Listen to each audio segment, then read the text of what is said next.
دنیا کی دولت کا تو یہ عالم ہے کہ یہ جہاں جاتی ہے دلوں میں نفرتیں پیدا کر دیتی. جب فارس فتح ہوا تو بے پناہ دولت، بے پناہ مال غنیمت مدینہ منورہ میں آیا. شاہی محلات کے خزانے اور شاہی محلات کے فرنیچر اور قالین اور بے پناہ سونے چاندی کے اور ہیرے جواہرات کے انبار لگ گئے گلیوں میں. تو سیدنا فاروق اعظم رضی اللہ عنہ اسے دیکھ کر اشکبار ہو جایا کرتے تھے، رویا کرتے تھے. تو کسی نے عرض کی کہ یہ تو حضور کی بشارت تھی کہ یمن کے اور کسرا کے خزانے تمہارے قابو میں ہوں گے اور تمہیں نصیب ہوں گے، اور اللہ نے وہ مبارک دن دکھائے کہ یہ بڑی بڑی ریاستیں فتح ہو کر اسلامی ریاست کا حصہ بن گئیں.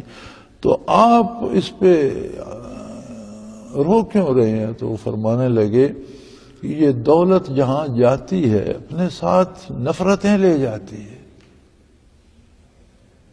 یہ مال و دولت کی فراوانی جہاں جاتی ہے وہاں دشمنیاں پیدا کر دیتی ہے، ایک دوسرے کے ساتھ اختلاف پیدا ہو جاتا ہے، مخالفت تک چلا جاتا ہے، مخالفت سے بڑھ کر دشمنی تک چلا جاتا ہے. میں رو اس لیے رہا ہوں کہ یہ دولت کہیں مسلمانوں میں بھی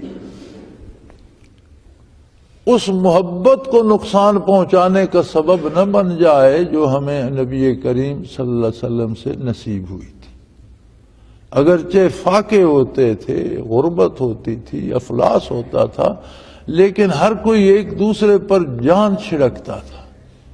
تو اس دولت کی یہ خصوصیت ہے جہاں جاتی ہے سوائے اللہ کے بندوں کے جنہیں اللہ نے وہ عزت اور عظمت اور وہ اخلاقی اقدار اور وہ جرأت عطا کی ہو، بندہ دوسروں سے نفرت کرنے لگتا ہے.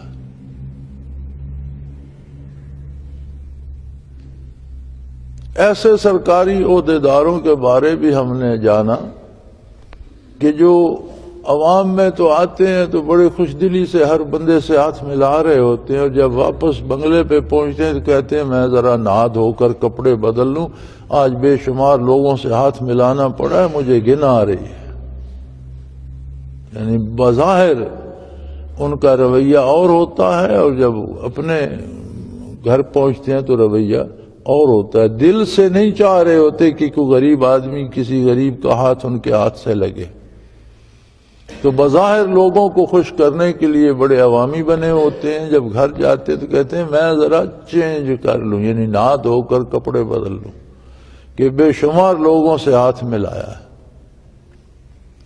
تو یہ نفرتیں، دولت اور اقتدار اور طاقت، یہ چیزیں نفرتیں پیدا کرتی ہیں. لیکن اگر برکات نبوت نصیب ہوں تو پھر یہ کچھ نہیں بگاڑ سکتی. بڑے بڑے غنی لوگ عہد نبوی میں بھی تھے، وہ ان کا غنا اور ان کی دولت مسلمانوں کے کام آئی.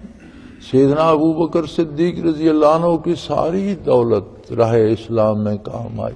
حضرت عثمان رضی اللہ عنہ نے بے شمار مقامات پر بے پناہ دولت نچھاور کی جو مسلمانوں کے کام آئی اور جہاد کے کام آئی. اور نبی کریم صلی اللہ علیہ وسلم نے جنہیں بشارتیں دیں کہ اس کے عوض اللہ انہیں جنت عطا فرمائے گا.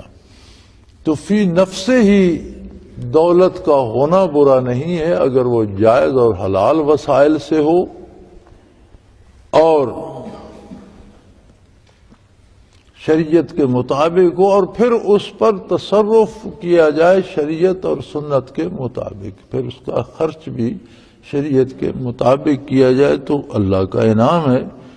لیکن عموماً ہوتا یہ ہے کہ یہ چیزیں انسان کو اپنے قابو میں جکڑ لیتی ہیں اور محبتوں کی جگہ نفرتیں آ جاتی ہیں. اب بڑے بہادر بنے ہوئے ہیں، بینک لوٹ لیتے ہیں. بینک میں کس کی دولت ہے؟ غریب لوگوں کا سرمایہ ہے، وہاں عوام کا سرمایہ، دوسرے لوگوں کا مال پڑا ہے. کون سی بہادری ہے کہ لوٹ رہا بینک تو حرام کھا رہے ہیں، لوگوں کو بے وجہ بلا وجہ قتل کیا جا رہا ہے، گھر گھر آگ لگی ہوئی ہے، شہر شہر میں جلاؤ گھیراؤ ہو رہا ہے. غلطی اگر حکومت نے بجلی بند کی ہے تو آپ نے ایک غریب آدمی کی بس جلا دی ہے، اس غریب نے پتہ نہیں کیا کچھ بیچ کر قسطوں پر بس لی تھی، وہ کہاں جائے گا، وہ کیا کرے گا، کسی کی گاڑی توڑ دی، کسی کا سائیکل توڑ دیا۔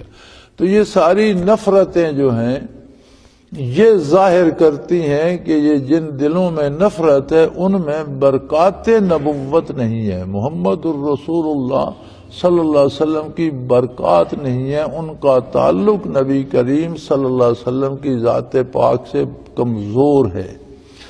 جتنا تعلق کسی کا حضور اکرم صلی اللہ علیہ وسلم سے مضبوط ہوگا اتنا وہ سراپا محبت بنتا چلا جائے گا، دوسروں کی بھی بہتری سوچے گا، دوسروں کے لیے بھی بھلائی سوچے گا، دوسروں کے جان مال آبرو کی حفاظت کرنا اپنا فرض سمجھے گا۔